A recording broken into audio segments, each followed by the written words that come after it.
I am teaching a series on finance and prosperity. आर्थिक उन्नति और समृद्धि के बारे में एक सीरीज यहां पर पासवान सिखा रहे This हैं is the third Sunday. और ये तीसरा रविवार है I am still teaching why we should be prosperous. और अभी भी वही सिखा रहे हैं कि हमें समृद्ध क्यों बनना है। A nation becomes poor when the children of God in that nation are poor.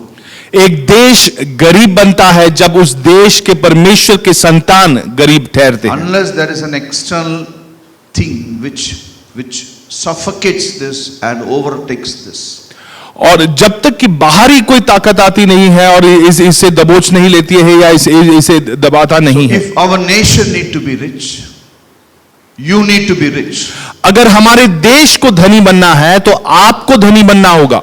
That is the fundamental criteria ये for सब a nation to be rich. ये सबसे मूल जरूरत है किसी भी देश को धनी बनने के When लिए। the churches in the nation are poor, that nation will never be rich.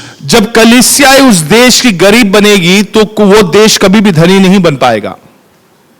वो देश की कलीसिया गरीब रहेगी, फिर वो देश अमीर देश नहीं बनेगी। Yes.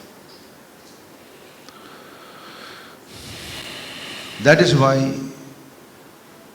your riches or you being rich is very important for this country to be rich. और इसी कारण आपको धनी बनना इतना महत्वपूर्ण है इस देश के धनी बनने के। Are you with me? क्या आप मेरे साथ हो? For some of you it may be a news, but that's okay. One day you have to have a news. A man is poor, not in his bank balance. He is a poor man because he has a poverty mentality. एक मनुष्य गरीब बनता है उसके bank balance को देखकर नहीं, बल्कि उसकी गरीबी की सोच विचार है उस वजह से। Poverty is the design of hell.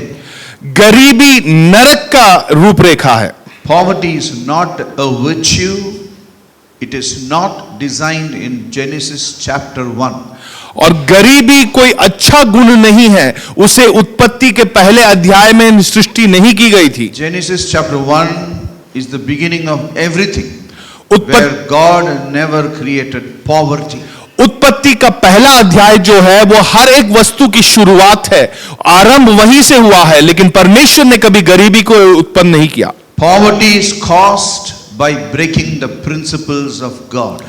गरीबी उत्पन्न होती है परमेश्वर के सिद्धांतों को तोड़ने की वजह से। Yes, poverty is a satanic design which began in Genesis chapter 3. और गरीबी वो शैतान का रूपरेखा है जो उत्पत्ति के तीसरे अध्याय से शुरुआत हुई थी। Poverty is designed to destroy you and your children. गरीबी को ऐसे सृष्टि किया गया था कि ताकि आपको और आपके संतान का नाश किया जाए। Let's turn to Proverbs chapter 10 verse 15. नीति वचन 10:15 को देखें। The destruction of the poor is their poverty.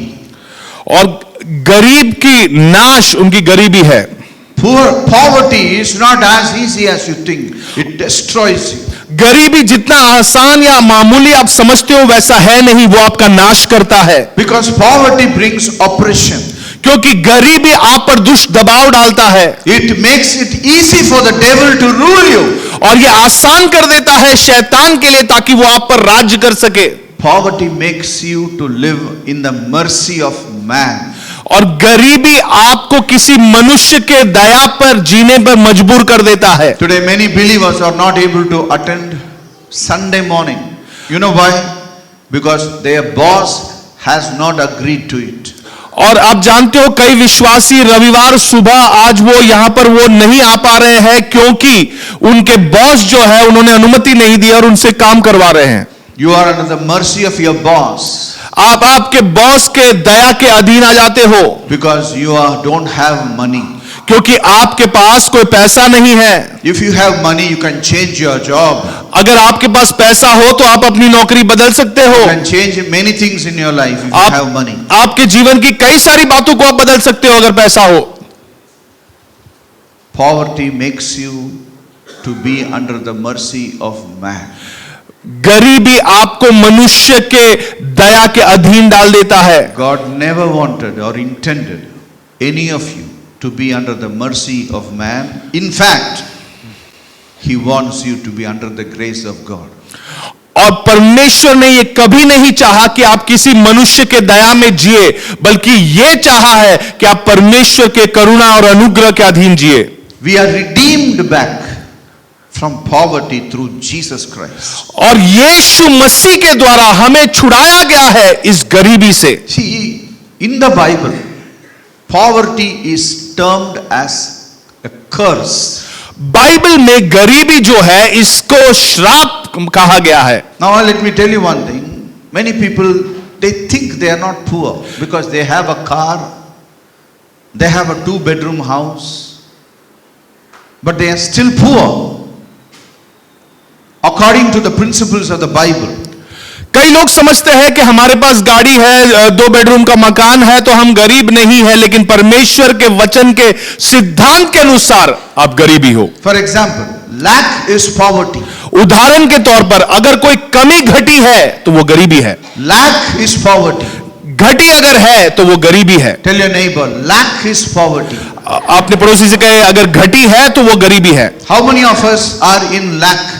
आप में से कितने लोग ऐसे हैं जो घटी में जी रहे हैं? I am teaching this so that you come out of your lack. मैं आपको इसीलिए सिखा रहा हूं ताकि आप इस घटी से बाहर निकले। होगा It is not God's will for His children to suffer with lack, ये mediocrity. परमेश्वर की इच्छा नहीं है कि कोई भी परमेश्वर के संतान कोई घटी से पीड़ा सहे या मध्यस्थ ऐसी कोई जीवन बिताए। And in fact, if so, poverty is a curse. और सच्चाई यह है कि गरीबी एक श्राप है। Jesus Christ has become a curse for you and redeemed you from that curse.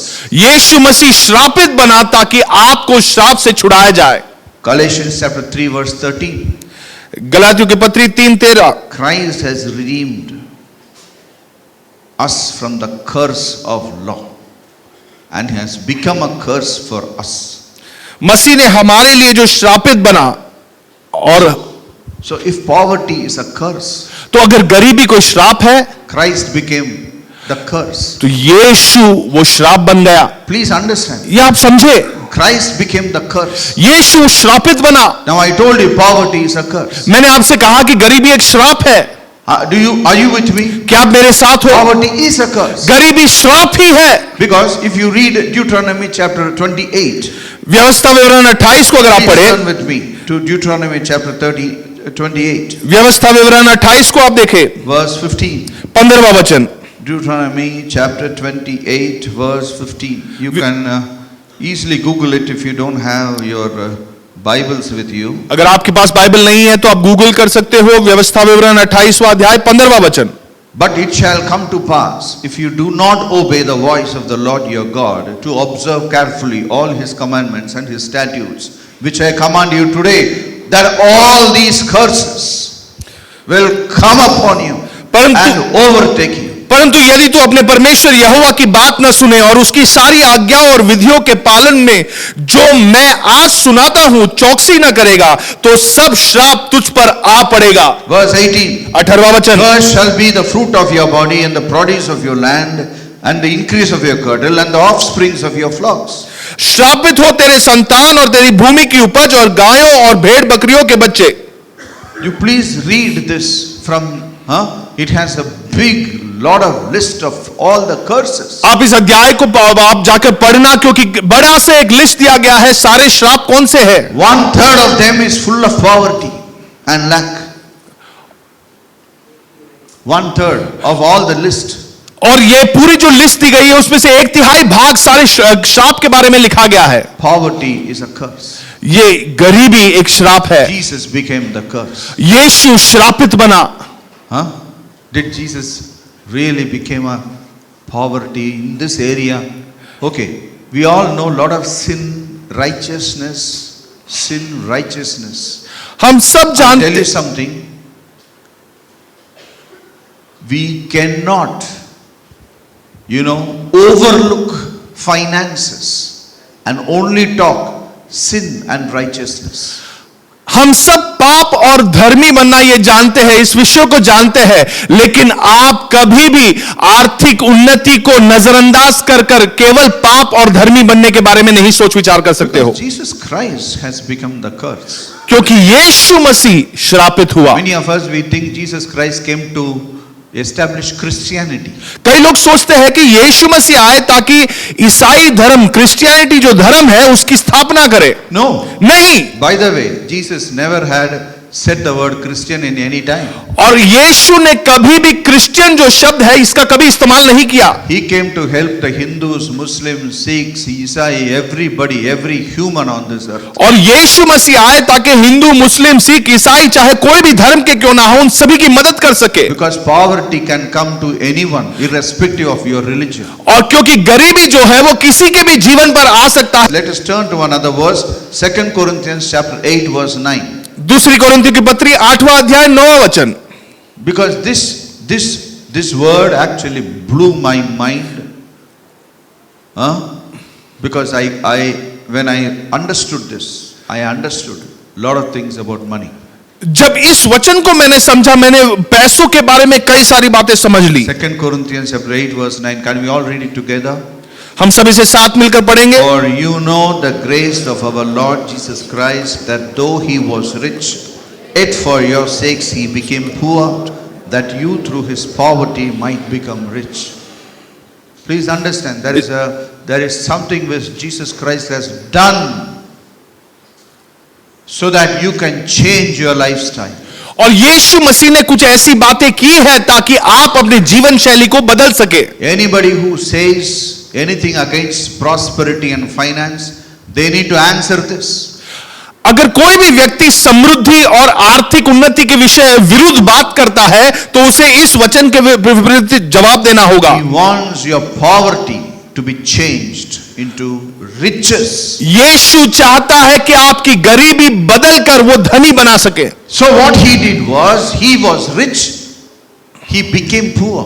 तो यीशु ने क्या किया, वो धनी था लेकिन वो गरीब बन गया, So all the poor people can become rich. ताकि सारे गरीब लोग धनी बन सके। I'll tell you, next week I'm going to teach you how you can become rich. और अगले सप्ताह में आपको सिखाने वाले हूं कि कैसे आप धनी बन सकते हो। This week I will teach you why you should become rich. लेकिन इस सप्ताह में आपको बताऊंगा कि क्यों आपको धनी बनना I है। am putting a foundation for almost 2 to 3 weeks so that I can teach you how you can become rich. 3 सप्ताह से हम एक नींव बांध रहे हैं ताकि आप जान सके कि आप धनी कैसे बन सके। To be rich is not just having and to be financially rich. और धनी बनना ये केवल कोई आर्थिक स्थिति में आपने उन्नति पाई हो ऐसा नहीं है। Many millionaires are actually poor. कई सारे अरबपति ऐसे हैं जो सचमुच गरीब है।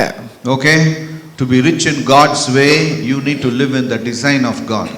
और परमेश्वर के अनुसार धनी बनना, आपको परमेश्वर ने जो रूपरेखा तैयार किया है उसी प्रकार जीना पड़ेगा। बात को समझे। Just because I am saying rich, I am not overlooking the spiritual side of it. Some people, they think that we are just trying to make people rich and lose focus on heaven. That is a false accusation. You know what is my heart's desire? My heart's desire is every one of you become a billionaire.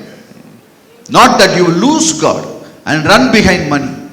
That is for those weak-minded preachers. If money comes into them, they may leave God and run behind money.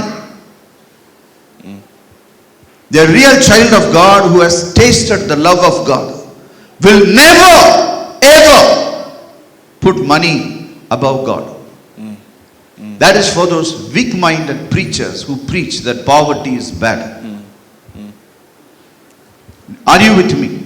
You should know what I am saying. Yes. Today it is your responsibility. It is not just God's blessing that you guys become rich. Many of us, we think, oh, it will be good if God blesses me. Hey, that is wrong.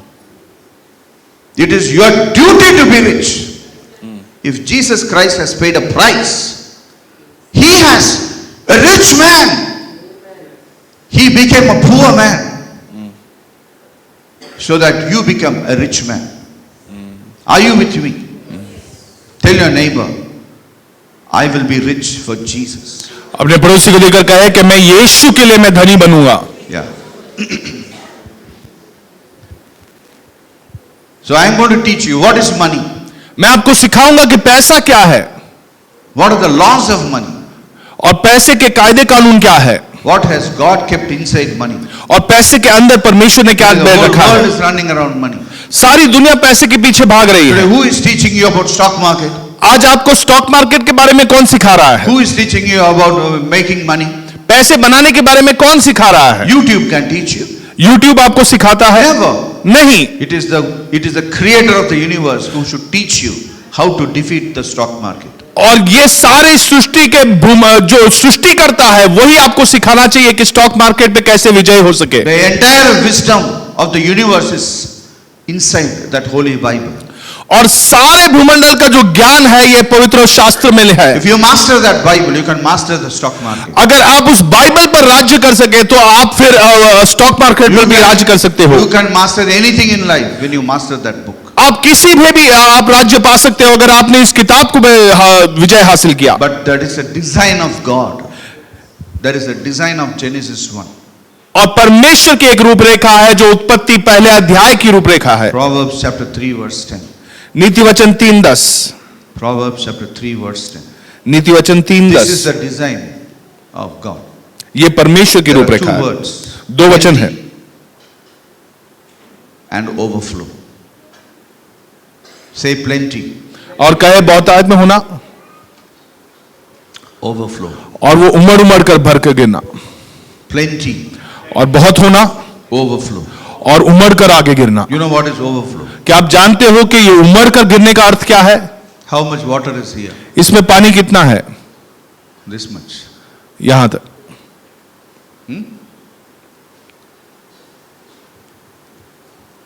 You know what is overflow? क्या आप जानते हो यहां पे उमड़ कर गिरना इसका अर्थ क्या है? This is a overflow. Man This is called overflow. ये होता है उमड़ कर और गिरना। This is God. ये परमेश्वर है। How money should be? पैसे कैसे होने चाहिए? Money in your life, how it should be? पैसे आपके जीवन में कैसे होने चाहिए? बहुत लोग का इतना ऐसा है पैसा. And they are saying God is good, praise the Lord, hallelujah. पैसा आधा है. You know what is God's design?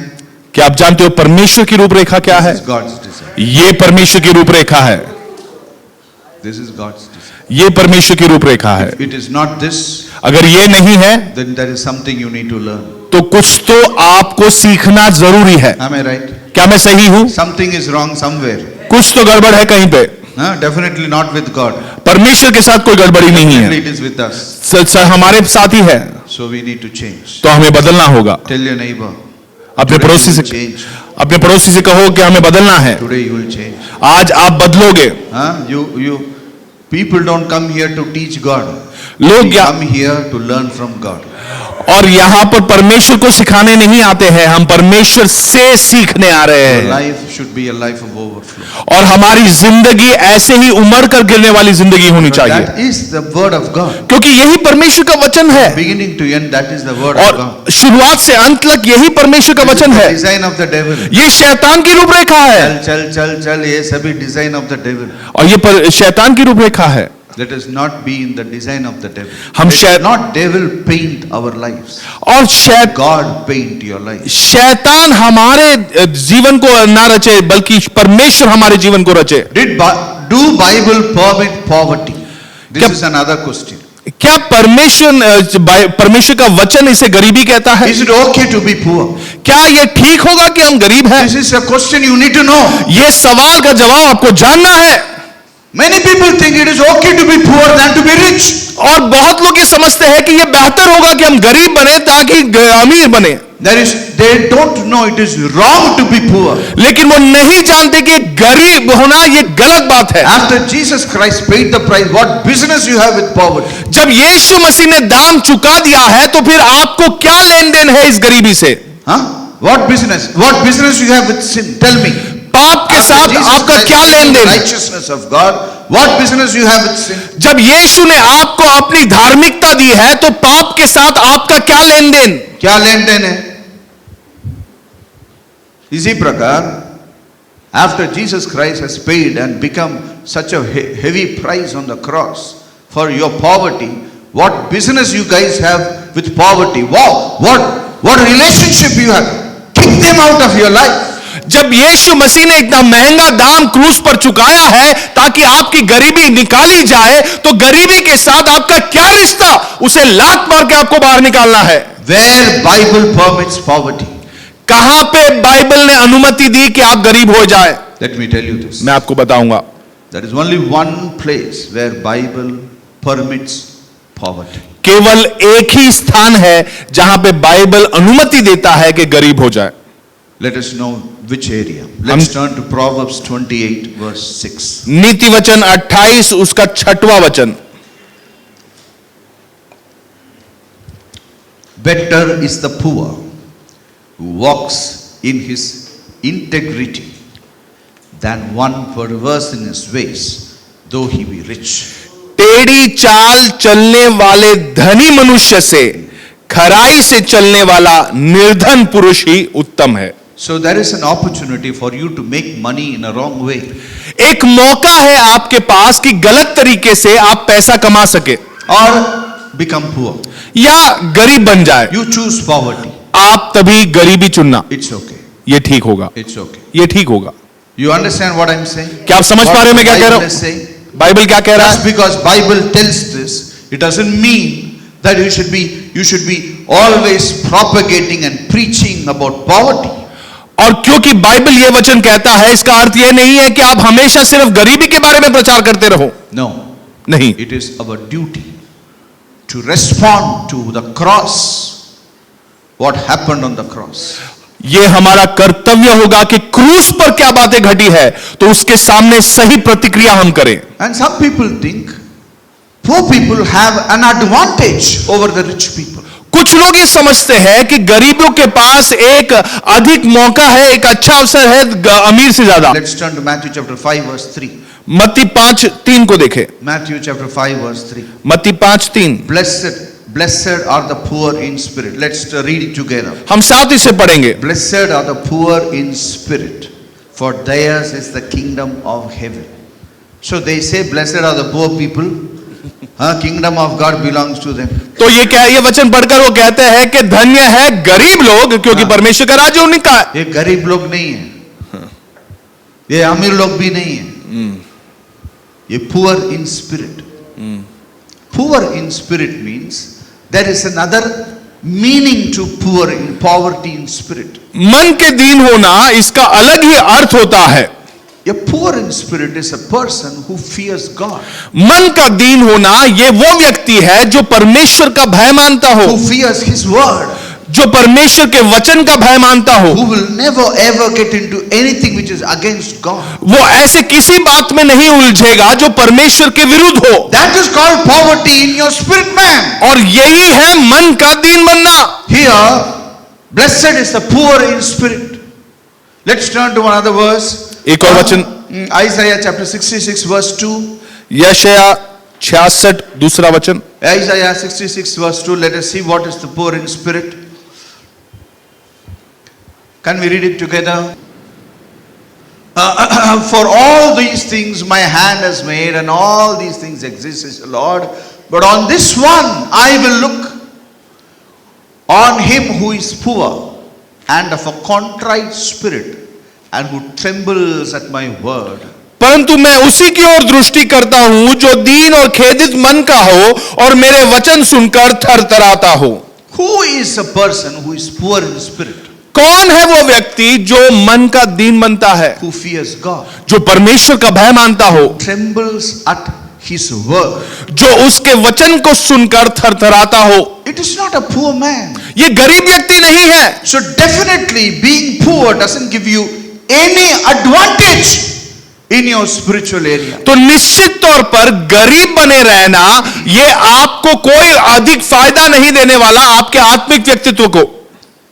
Please understand this. इस बात को समझे. There is another controversial word. Let's turn to Mark chapter 10 verse 23. Mark chapter. I want to just blast every controversy. There is no controversy. People have created a controversy.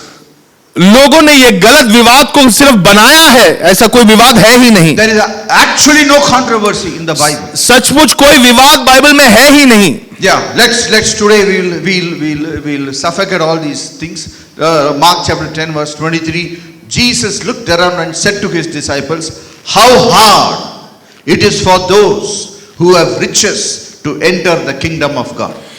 मरकुस 10:23 वचन, यीशु ने चारों ओर देखकर अपने चेलों से कहा कि धनवानों को परमेश्वर के राज्य में प्रवेश करना कैसा कठिन है। So they take this and say, see, it says it is very difficult for rich people to enter the kingdom of God. और वो इस वचन को उठाते हैं और लोग कहते हैं कि देखो कितना कठिन है कि धनवान परमेश्वर के राज्य में प्रवेश करे। If Jesus said like that,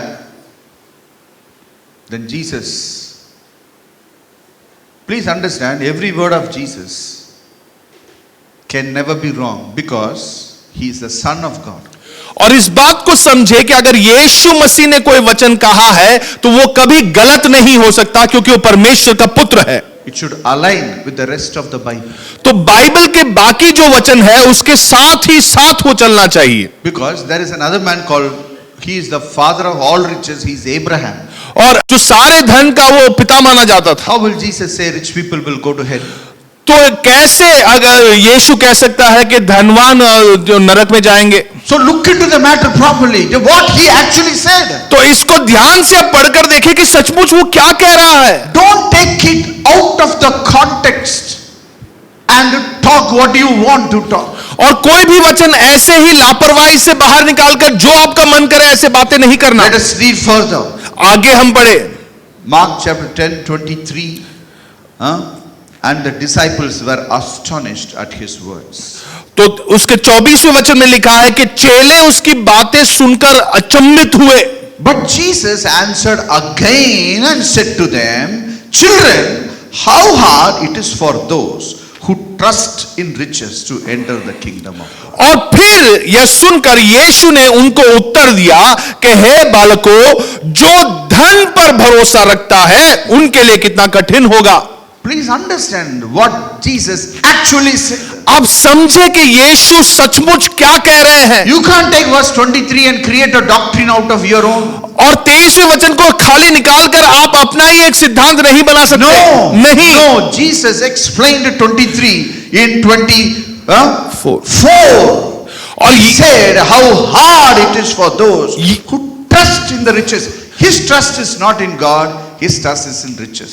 और यीशु ने 23वें वचन को 24वें वचन में उसको साफ समझाया है कि कितना मुश्किल होगा उस व्यक्ति के लिए जिसका भरोसा परमेश्वर पर नहीं बल्कि अपने धन संपत्ति पर है। Then he went ahead and said in 25, it is easier for a camel to go through the eye of a needle than a rich man to enter the kingdom of God. और 25वें वचन में वो कहता है कि परमेश्वर के राज्य में धनवान के प्रवेश करने से ऊंट का सुई के नाके से निकल जाना सहज होगा। Definitely it is very true even today. और निश्चित तौर पर ये आज के दिन में भी सच्ची बात है। Many rich people, they don't want Jesus बहुत से धनी लोग ऐसे हैं जिन्हें यीशु की जरूरत नहीं, because they trust in their riches. क्योंकि उनका भरोसा उनके धन पर है। Rich people always trust in religion because religion always caters to your need. और ये जो धनी लोग हैं ये हमेशा धर्म के पीछे भागते हैं क्योंकि धर्म जो है उनकी जरूरतों को ऐसे नजर देखता है। Rich people are treated special in every religion. और हर एक धर्म में जो धनी लोग हैं उन्हें खास उनके साथ व्यवहार किया जाता है। If you give money, you have favor even in certain religious places. और अगर आप पैसा दो जो धार्मिक स्थल है वहां पर आपकी खास देखभाल की जाती है। Because of that, what happens? Religion caters to such things. और इसी Truth of the matter is, God has no respect for all those things. और इसी कारण धर्म जो है वो इन विषयों को अपने ध्यान में रखता है, लेकिन सच्चाई ये है कि परमेश्वर इसे अपने नजर में नहीं रखता। God doesn't belong to any religion. परमेश्वर किसी भी धर्म के अधीन नहीं आता। He is beyond every religion. वो किसी भी धर्म से भी परे हैं। Religion is so small when compared to God. धर्म इतना छोटा बन जाता है जब आप उसकी तुलना परमेश्वर के साथ करते हो। God has no religion, no color, no nationality, no race, nothing. और परमेश्वर का कोई धर्म नहीं, कोई रंग नहीं, कोई जाति नहीं, कोई पात नहीं, कोई देश का वो नहीं। People will say mine is great, yours is great, and God is great. और Greater than even. लोग कहेंगे ये मेरा बड़ा है, तुम्हारा जो तुम जिस पे मानते हो वो बड़े हैं, लेकिन इन सबसे बड़े पिता परमेश्वर है। Some people, they take the Bible verse to destroy the people. कुछ लोग बाइबल से ही वचन निकालकर लोगों के नाश कर देते हैं। One verse is this. एक वचन- Colossians chapter 3 verse 1. Take this. कोलोसों की 3 अध्याय उसका पहला वचन। Colossians chapter 3 verse 1. Colossians 3. कोलोसों की पत्री 3 अध्याय पहला वचन। If you were raised with Christ, seek those things which are above, where Christ is, sitting at the right hand of the Father of God. सो जब तुम मसीह के साथ जिलाए गए तो स्वर्गीय वस्तुओं की खोज में रहो, जहां मसीह वर्तमान है और परमेश्वर के दाहिनी ओर बैठा है। Huh? One day one old man, he is a big theologian, he came to me with this word. एक दिन एक बुजुर्ग व्यक्ति जो थियोलॉजी के शिक्षक थे वो आते हैं और मुझे इस वचन को लेकर आते हैं। So I asked him, तो मैंने उनसे पूछा, you tell me two things which we have to seek in heaven. तुम मुझे ऐसी 2 बातें बताओ जो स्वर्ग में हमें देखना है। आधा घंटा सोचा हुआ आदमी, उसको मालूम ही नहीं क्या खोजने का। He is saying it. See, listen to this. You listen to this. It says, if you are raised with Christ, seek those things which are above, where Christ is. और यहां पर Tell me two things which are above, where Christ is. You tell me. आज 2 बातें Now you बताओ। tell me. All of you tell me what this means. आप बताएं इस वचन का अर्थ क्या है। To be heavenly minded is not to be poor. और स्वर्गीय मन का होना उसका अर्थ गरीब होना नहीं है। In fact, if you really, today I will teach you how this God is asking you to take care of your riches through this word. और सचमुच परमेश्वर आपकी धन संपत्तियों को कैसे सुरक्षित ठहराना है वो इस वचन से कैसे सिखाता है, ये मैं आपको बताऊंगा। Let me tell you, मैं आपको बताता हूं what are the things which are happening above. और उस स्वर्गीय स्थानों में क्या हो रहा है ये मैं बताऊंगा। Okay, let's turn to Romans chapter 8 verse 32. रोमी की पत्री 8वां अध्याय 32वां वचन। What is above? This is what is above. Who is he who condemns? It is Christ who died. कौन है जो Furthermore is also risen, who is even at the right hand of God, who also makes intercession for us. So what is in heaven? तो स्वर्ग में क्या है? There is an intercession going on in heaven वहां पे मध्यस्थी होती रही है स्वर्ग में for us. हमारे लिए। Us means who? हमारे का अर्थ क्या, कौन? Not for all of us, for an entire human being, human race. Okay. सारी इंसानियत के लिए की जा रही है। Yeah, intercession is made in heaven for every one of us. और मध्यस्थ की जा रही है सारे इंसानियत के लिए स्वर्ग में। Am I right? क्या मैं सही हूं? Yes. Who is doing that? कौन ये कर रहा है? Jesus Christ is doing that. यीशु मसीह ये कर रहे हैं। He has paid a price. उन्होंने एक दाम चुकाया है He has gone up to heaven. और वो अब He स्वर्ग में has विराज given रहे हैं। his blood to the Father, and he is interceding for people to come into the kingdom of God. अपने लहू को बहाकर वो मध्यस्थी कर रहे हैं कि ताकि लोग परमेश्वर के पास पहुंचे। What is happening in heaven? तो स्वर्ग में क्या हो रहा है? There is a prayer for salvation of souls. प्राणों के उद्धार की प्रार्थना की जा रही है स्वर्ग में। Heaven is only interested in one thing on earth. और स्वर्ग केवल एक ही वस्तु में रुचि रखता है इस पृथ्वी में होने के लिए। Souls. Souls. वो है प्राण, प्राण। वो है लोग और लोग। Today, heaven is not interested in anything. आज स्वर्ग और किसी वस्तु में रुचि नहीं रखता। Heaven is interested in souls. स्वर्ग केवल लोगों के बारे में सोच रहा है। So, if you are heavenly minded, तो अगर आप स्वर्गीय मन के हो, you should be interested in souls. तो आपको लोगों को उद्धार में लाने की रुचि रखना होगा। Interested in souls. आपको लोगों को उद्धार में लाने की रुचि रखना होगा। How can we bring souls? तो आप कैसे इन लोगों को लेकर आए? How can we bring souls? कैसे इन लोगों को लेकर आए? We have to preach the gospel. और सुसमाचार का प्रचार करना We होगा। have to say God loves you. हमें कहना है कि परमेश्वर तुमसे प्रेम करते हैं God cares for you. और तुम्हारी देखरेख वो करता है God will give you eternal life. और अनंत काल का जीवन तुम्हें देता You है। have to use your mouth. आपको अपने मुंह का इस्तेमाल करना You होगा, have to use your prayer. आपकी प्रार्थना का इस्तेमाल करना होगा। And there is a third thing you need to use, which many people forget. और तीसरी चीज जिसे इस्तेमाल करना है जो कई लोग भूल जाते हैं। Let us turn to Luke chapter 16 verse 9. लूका 16वां वचन अध्याय 9वां वचन। Luke chapter 16 verse 9. लूका का सुसमाचार 16वां अध्याय 9वां वचन हम पढ़ेंगे, हम इसे साथ पढ़ेंगे। And I say to you,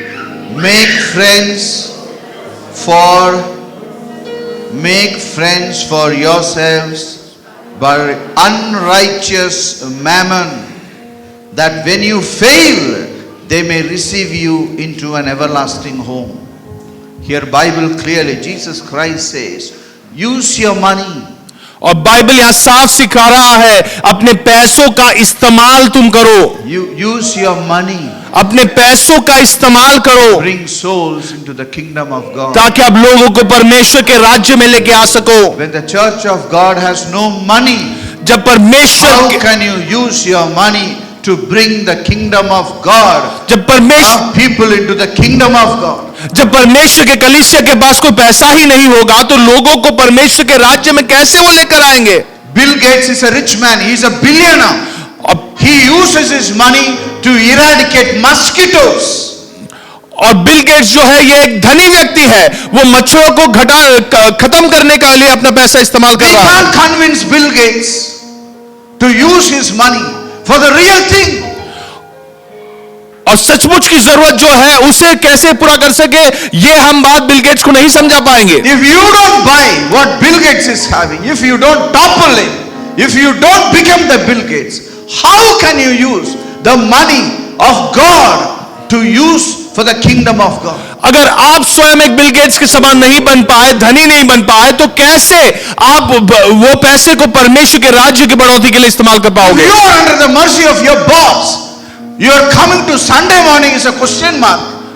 What can you do for Jesus Christ? What money you will use for Jesus? अगर आप अपने बॉस के दया के अधीन पड़े हो और रविवार सुबह आना उनकी करुणा की वजह से हो रही है, तो कौन सा पैसा आप इस्तेमाल करोगे परमेश्वर के राज्य के लिए? Jesus Christ is saying, take your money and make friends for you so that you have eternal friends who will accept you in their homes. और यीशु मसीह कह रहे हैं कि जो पैसा तुम्हारे पास है उसको लो और अपने दोस्त जो आप यहां पर हैं उनको बचाओ ताकि वो अनंत काल का जीवन पा सके। Let's read it, this word in NIV. और NIV जो अनुवाद है उसमें हम ये वचन पढ़ेंगे। Today believers should know their responsibility. आज विश्वासियों को जानना है कि उनकी जिम्मेदारी क्या I है। am not teaching about finance so that you will leave God and run behind finance. मैं आपको आर्थिक उन्नति के बारे में इसलिए नहीं सिखा रहा हूं ताकि आप परमेश्वर को छोड़ दें और पैसों के पीछे भाग That is जाएं। for those preachers, you know. ये उन प्रचारकों के लिए The ठीक होगा big-minded preachers. For them money is big than God. जो कमजोर मन के प्रचारक हैं, जिनके लिए पैसा परमेश्वर से अधिक सामर्थ्य रखता है। Love of God. What लेकिन- can separate us from the love of God? Paul has. Nothing. पौलुस से इस प्रकार पूछ रहा है कि परमेश्वर के प्रेम से हमें कौन अलग कर सकता है? I will read this in NIV. और I NIV tell you, use your worldly wealth to gain friends for yourself, so that when it is gone, you will be welcomed into eternal dwellings. One day we will be gone. एक दिन हम सब यहां से निकल जाएंगे, Yes, but we will meet each other लेकिन हम मुलाकात करेंगे एक दूसरे से in the eternal dwellings. वो अनंत काल के स्थान पर। Today, when you don't have money, आज run जब- your family, what money you will give, pump into the missionary work which is happening in the world. अगर आज आपके परिवार के लिए ही आपके पास पैसा नहीं होगा तो परमेश्वर के कार्य के लिए जो लोग मशक्कत कर रहे हैं उसमें आप कैसे पैसे डाल सकोगे? How can you? How can you? कैसे आप कर पाओगे? Devil wants to make the church poor. शैतान चाहता है कि कलीसिया गरीब बन जाए। Friends, let us follow the truth. हम सच्चाई के अनुयायी बने। Jesus Christ paid a price for your poverty. यीशु मसीह ने एक दाम चुकाया आपकी गरीबी के लिए। Because there is a price paid. Jesus Christ has paid a price. And the Bible says that. और यीशु मसीह ने दाम चुकाया, ये बाइबल हमें सिखाता है। I tell you something. In India, churches will become billionaire churches. और भारतवर्ष में ये जो कलीसिया है, ये खरबपति के से भरे हुए कलीसिया बन जाएंगे। The believers will run the nation. और जो विश्वासी जन है वो राज्य को, देश को चलाएंगे। Children who are washed by the blood of Christ ऐसे संतान जो यीशु मसीह के लहू से धुले हुए हो, will run this nation. वो इस देश को चलाएंगे। Jesus loves people. Such loving people will run the country. The Bible teaches about wealth. Bible धन के बारे में सिखाता है।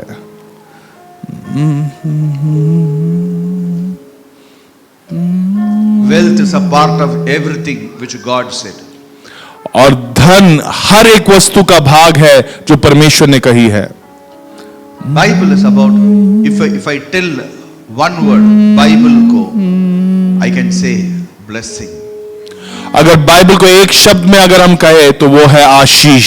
Blessing. Ashish, Not curse. श्राप नहीं। We can be from curse, but Bible is blessing. शायद हम कोई श्रापित थे, लेकिन बाइबल वो आशीष है। Blessing. आशीष, Grace. अनुग्रह, Grace. अनुग्रह, Love. प्रेम, Hope.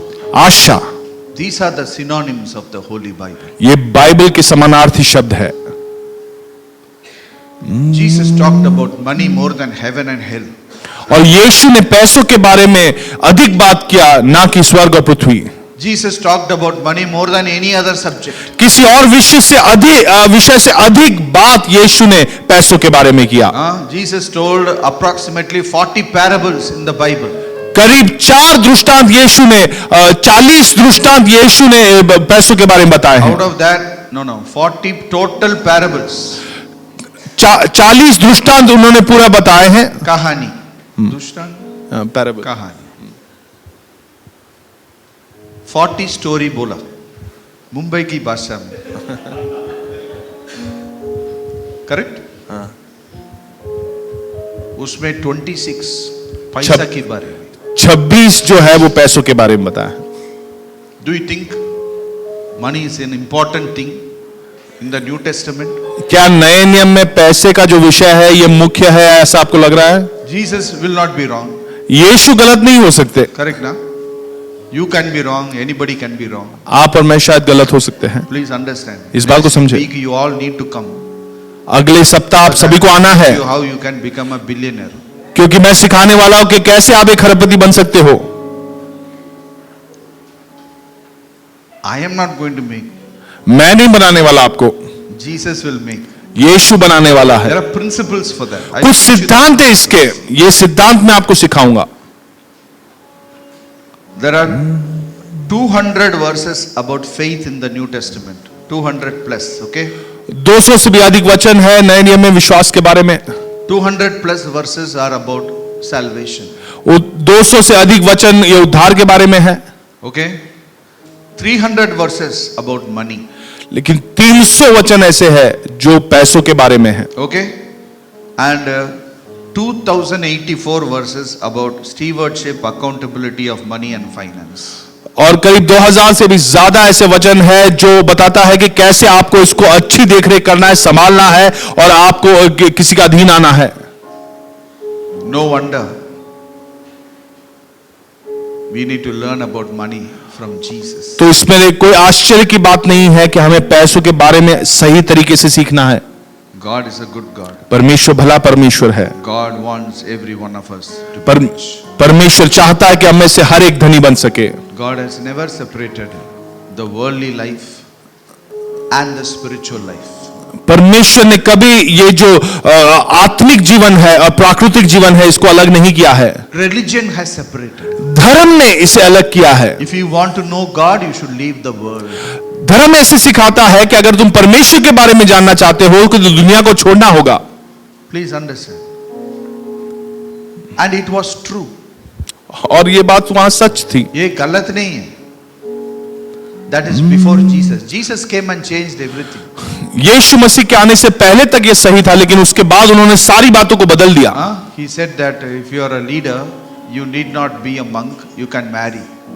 और उन्होंने कहा कि अगर तुम अगुवे हो तो तुम्हें कोई संत बनकर या साधु बनकर नहीं जीना है, तुम शादी विवाह कर सकते। In the Genesis chapter 1, God designed marriage for Adam and Eve. उत्पत्ति पहले अध्याय में परमेश्वर ने ऐसे यहाँ पर विवाह की तैयारी, रूपरेखा तैयार की थी। Okay, so please understand that money and spirituality always went together. आप इस बात को समझे कि पैसा और आत्मिकता दोनों साथ ही साथ चल रही है। Some significant people in the Bible we need to know. They were rich also, they were godly also. और कुछ ऐसे प्रमुख व्यक्तित्व है बाइबल में भी जो वो धनी भी थे और आत्मिक भी थे। For some of you, it may be a new thing, but let me tell you this. There was a man called Abraham. Abraham नाम का एक व्यक्ति था। Called as the father of faith in the Bible. वो विश्वास का पिता माना जाता है बाइबल में। Okay, and he became very rich. और वो बहुत अधिक धनी था। Let's turn to Genesis chapter 13 verse 2. Okay, Genesis chapter 13 verse 2. उत्पत्ति 13:2 को देखेंगे। Abraham was very rich in livestock, in silver and in gold.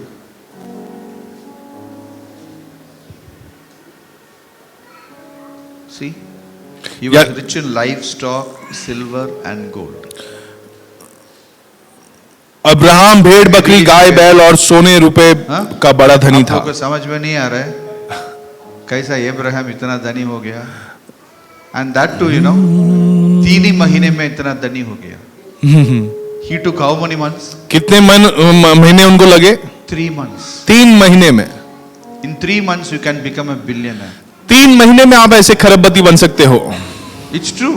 ये सच्ची बात है। In Bible. बाइबल में। Okay. Abraham was very rich. He was actually a very ordinary guy. वो पहले तो बहुत ही साधारण व्यक्ति थे। Yeah. Then he became extremely rich. और फिर वो बहुत अधिक धनी बन गए। Very rich. बहुत अधिक धनी। In silver and in gold. भेड़ बकरी गाय बैल और सोने चांदी में। Now his son Isaac, he took 3 years to become a billionaire. और उनका पुत्र इसहाक जो था उनके 3 साल लग गए। Please understand. इस बात को समझे। Many people know about Abraham and Isaac, but they don't know how much time it took for them to become rich. Isaac took 3 years. बहुत लोग अब्राहम और इसहाक को जानते हैं, लेकिन वो नहीं जानते कि कितना समय उनको एक लगा कि वो धनी बन सके। Okay, there was a son they had called Jacob. He took almost 30 years to become extremely rich. और उनका पुत्र था याकूब, जिनको करीब 30 साल लग गया ताकि वो एकदम धनी बन सके। For some of you it may be 3 months. आप में से कुछ शायद 3 महीने में हो जाएंगे। For some of you it may be 3 years. कुछ आप में से कुछ को 3 साल लग जाएंगे। For some of you it may be 30 long years. और शायद आप में से कुछ को 30 साल लग जाए। Don't get discouraged. आप निराश नहीं होना। Don't look here and there. आप इधर उधर नहीं देखना। Keep going. आप जाते रहे। In the grace of God. परमेश्वर के अनुग्रह के अधीन। God has a principle of finance for every one of you. परमेश्वर का सिद्धांत आर्थिक उन्नति के विषय में सबके लिए है। Because we don't know the plans of God. Because his plans, I know it is prosperity, but when he will decide that. क्योंकि हम उसकी योजनाओं को नहीं जानते। उनकी योजनाओं के बारे में हम जानते हैं कि वो मेरे उन्नति के लिए है, आर्थिक उन्नति के लिए है, लेकिन वो कब तक होने वाली है ये नहीं जानते। Okay, Genesis 26 verse 12 to 14. उत्पत्ति 26 12 से 14। Everybody, let's go on. Let us see some of the guys who really ruled their world. Then Isaac sowed in that land and reaped in the same year 100-fold, and the Lord blessed him. The man began to prosper, continued prospering until he became very prosperous, for he had possessions of flocks and possessions of herds and a great number of servants. So the Philistines envied him. And the final word is the proof. that how rich he was. और वो कितना धनी बना, ये इसका सबूत है वो आखिरी 14वां वचन। Correct na? If he was like them, probably they should not have been envying. अगर वो उनके समान ही होता तो वो ईर्ष्या नहीं आती उन्हें। Yeah.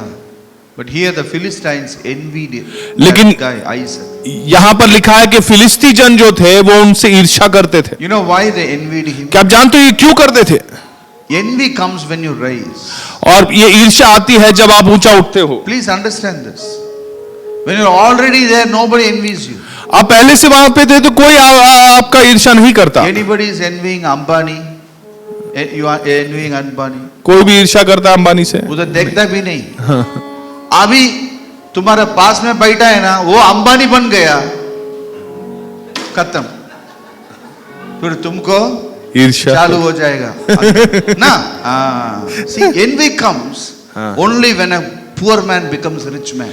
और ये ईर्ष्या होती है जब एक गरीब व्यक्ति एक धनी व्यक्ति बन जाता है। Otherwise there is no envy. अगर ये नहीं है तो कोई ईर्ष्या होती ही नहीं When किसी को। Isaac went to Philistine land, he was like them only. जब कचरा में कचरा था वो। इसहाक वह फिलिस्तियों के बीच में गया तो उनके समान ही था। 3 साल में अंबानी बन गया। So they all envied him. A foreigner इधर आके हमारा पैसा में अमीर ऐसा बना। They could not tolerate that. वो सहन नहीं कर पाई। Not only these guys. Let's turn to another place. एक और वचन Ruth chapter 3 verse 1. Ruth chapter 3 verse 1. Ruth 3:1। There was a relative of Naomi's husband, a man of great wealth, of the family of Elimelech. His name was Boaz. Now here is a rich man. His name is Boaz. और रूत के दूसरे अध्याय उसका पहला वचन कहता है कि नओमी के पति एलीमेलेक के कुल से एक बड़ा धनी कुटुंबी था जिसका नाम बोआज था। Yeah, don't think all the guys were poor. This guy was very rich. और आप ये ना समझे कि वो सारे लोग तो गरीब थे, ये भी धनी था। Okay, let's turn to another place. 2 Chronicles chapter 32 verse 27. दूसरा इतिहास।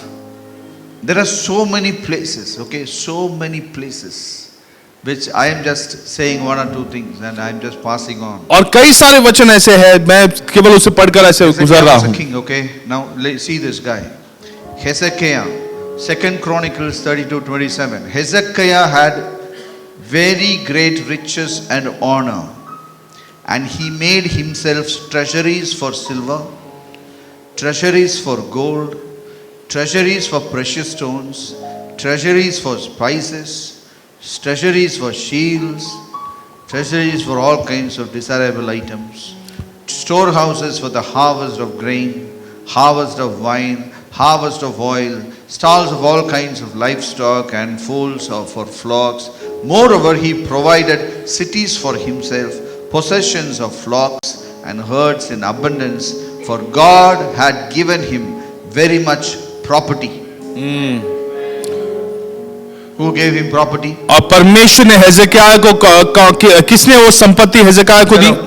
पैसे क्या प्रॉपर्टी कौन दिया? तुमको प्रॉपर्टी देगा? मुंबई में प्रॉपर्टी खरीदना किधर साहब? हाँ,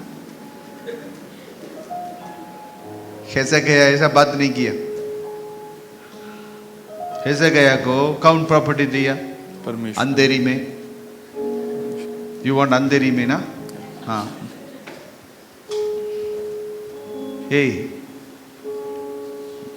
this earth was created by our Father. इस पृथ्वी को हमारे पिता ने सृष्टि की है। There are principles He has kept for you to achieve it. और कुछ ऐसे सिद्धांत उसने ठहराए हैं ताकि आप उसे हासिल कर सके। Walk in the principles. उन्हीं सिद्धांतों में तुम चलो। Walk in the principles उन सिद्धांतों में चलो so that you achieve it. ताकि आप उसे हासिल कर सको। unless you walk in a principle, you can't have the benefit of that principle. जब तक उन सिद्धांतों में तुम नहीं चलोगे तो उसके फायदे नहीं ले पाओगे। I'll give you an example. एक उदाहरण बताता हूं। See, many satellites are going round Earth. कई सारी सैटेलाइट ऐसे पृथ्वी के चारों ओर घूम रही You है। know how much fuel they require? क्या आप जानते हो उसके लिए कितना ईंधन की जरूरत है? Enormous fuel. बहुत अधिक संख्या में, Enormous. बहुत अधिक।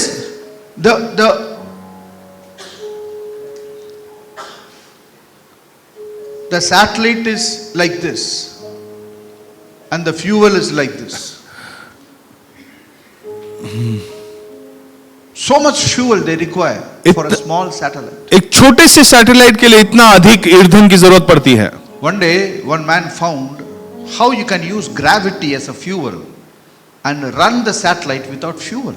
एक दिन एक व्यक्ति ने यह खोज निकाला कि ग्रेविटी, गुरुत्वाकर्षण को किस प्रकार आप एक ईंधन की तरह इस्तेमाल कर सकते हो। So these satellites don't use fuel. तो ये जो सैटेलाइट है ये कोई ईंधन की इस्तेमाल नहीं करते, They don't use any fuel. वो कोई ईंधन की इस्तेमाल ही नहीं करते। You only need fuel to put them on the orbit. और आपको यहाँ पर ईंधन की जरूरत पड़ती है यहाँ से उस क्षेत्र तक पहुंचा सके। Once they are in the orbit, they use the free fall as a fuel for the satellite to run. So satellite has no fuel. तो सैटेलाइट के अंदर कोई ईंधन नहीं रहता है, वो ऑर्बिट में पहुंचती है, वहां से फिर वो घूमते So रहते that हैं। is why we are able to have 365 days satellites. और इसी कारण हम 365 बार हमारे पास ऐसे ये सैटेलाइट होते हैं। So a principle, when you use it, it is for your advantage. तो अगर एक सिद्धांत का आप इस्तेमाल करते हो तो ये आपके फायदे के लिए होगा। Every principle has an advantage to itself. हर एक सिद्धांत का फायदा होता है आपके लिए। These guys, they use that principle. Please understand this. Every principle has an effect. It's a cause you produce. हर एक सिद्धांत जो है उसका एक प्रभाव होता है।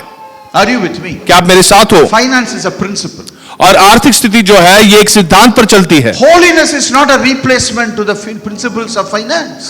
और पवित्रता आपके आर्थिक जीवन को के जो सिद्धांत है उसके लिए उसके अलग आप नहीं लगा सकते। Many holy people, they were born poor, they lived poor, they died poor. कई पवित्र लोग ऐसे थे जिनका जन्म गरीब परिवार में हुआ, मृत्यु भी गरीबी में हुआ। They used their principles of holiness and they lived a holy life. उन्होंने पवित्रता के सिद्धांतों का इस्तेमाल किया और उन्होंने एक पवित्र जीवन बिताया। I am not underestimating their holiness. मैं उनकी पवित्रता को कम नहीं मानता, They are great people. वो महान लोग हैं। But principles of finances are completely different. लेकिन आर्थिक जीवन की उन्नति की जो सिद्धांत है वो बहुत ही अलग है। When you disobey those principles, then you end up into poverty. जब आप उन सिद्धांतों को नहीं मानते तब आप गरीबी में जाते हो। Because the Bible says money is useful. क्योंकि बाइबल ये कहता है कि पैसा जो है वो बहुत फायदेमंद है। Because it answers everything. क्योंकि वो कई चीजों का उत्तर देता है। Ecclesiastes chapter 10 verse 19. Ecclesiastes chapter 10 verse 19. सबोपदेशक उसका 10 और उसका 19वां वचन। Can we read it? A feast is made for laughter, wine makes merry, but money answers everything.